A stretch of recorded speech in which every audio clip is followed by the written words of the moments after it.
السلام علیکم ورحمۃ اللہ وبرکاتہ۔ بسم اللہ الرحمن الرحیم۔ محمد وزیر حسین آپ سے مخاطب ہوں۔ عزیز طلباء طالبات،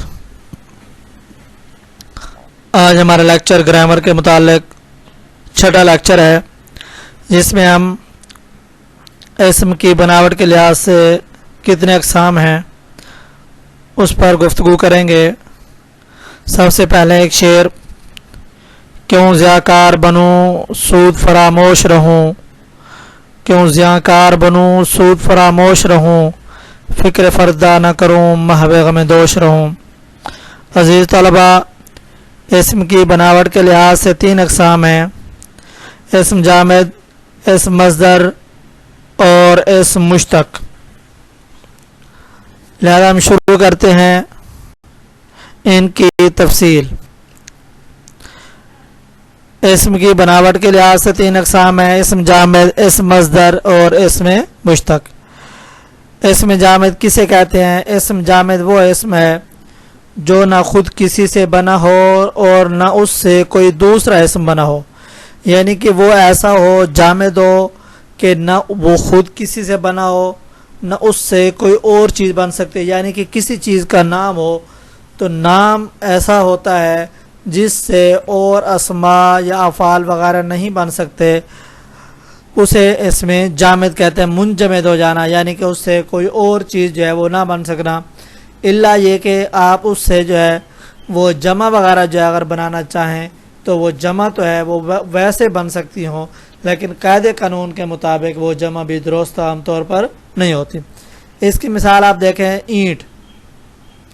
اب اینٹ جو ہے، اب یہ واحد ہے، اب اس سے کوئی اور نہ اسم بن سکتا ہے نہ جو ہے اس سے کوئی فعل بن سکتا ہے، الا یہ کہ اس کی جو ہے ہم جمع بنا سکتے ہیں، اینٹ سے اینٹوں۔ اسی طرح پتھر ہے، پتھر سے پتھروں، چاقو۔ اب یہ واحد ہے، ٹھیک ہے، اب اس کی کوئی جمع جو ہے وہ نہیں بن سکتی۔ چٹائی، درخت، دولت، یعنی کہ یہ وہ اسماء ہیں، ٹھیک ہے، جو جامد ہیں، جو نہ خود کس سے بنے ہیں۔ ہم یوں نہیں کہہ سکتے کہ درخت جو ہے در اصل میں کچھ اور تھا پھر اس کو بنا کے کچھ اور بنا دیا گیا، نہیں، بلکہ یہ شروع سے کسی چیز کا نام ہے تو یہ نام ہی پڑ گیا، تو اسے ہم کیا کہیں گے؟ اس میں جامد۔ اسم مصدر۔ اسم مصدر وہ اسم ہے جو خود تو کسی سے نہ بنا ہو لیکن اس سے بہت سارے اسماء و افعال بنتے ہوں، یعنی کہ اس سے بہت سارے اسماء و افعال دونوں بن سکتے ہیں۔ جیسے لکھنا سے لکھنے والا، لکھا ہوا، لکھتا ہے، لکھا ہے، لکھا ہوگا۔ تو اب اس سے لکھنا سے بہت سارے اسماء جو ہے وہ اس طریقے کے اور بھی بن سکتے ہیں۔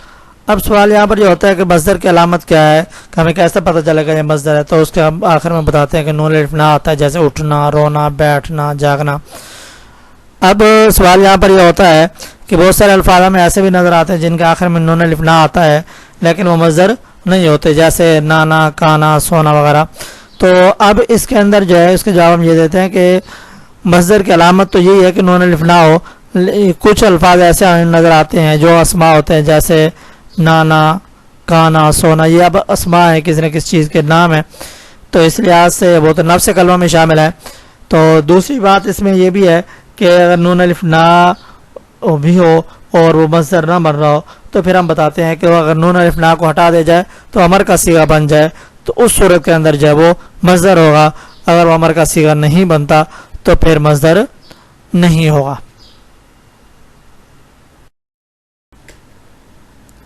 اسم مشتق وہ اسم ہے جو خود تو مصدر وغیرہ سے بنے لیکن اس سے پھر کوئی اور لفظ نہ بنے، یعنی اسم مشتق وہ ہوتا ہے جو مصدر سے بنا ہو، ٹھیک ہے، جو کوئی اسم سے بنا ہو لیکن اس سے آگے جو ہے پھر کوئی افعال وغیرہ یا اسماء وغیرہ نہ بن سکتے ہوں، جیسے لکھنا سے لکھنے والا،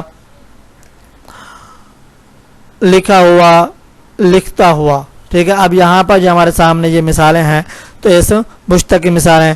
اس طرح رونا سے روتا ہوا، رونے والا، تو رو رہا ہے، ٹھیک ہے، تو یہ اسم حالیہ ہے، تو اس میں حال کا وہ زمانہ پایا جا رہا ہے، یعنی کہ کوئی بھی ہو سکتا ہے لیکن اسم جو ہے وہ اگر اس کے اندر استعمال ہو رہا ہے تو اسے اسم مشتق کہیں گے، یعنی کہ جو کس سے بنا ہوا ہو، اشتیاق، تو اسے جو ہے اسم مشتق کہتے ہیں۔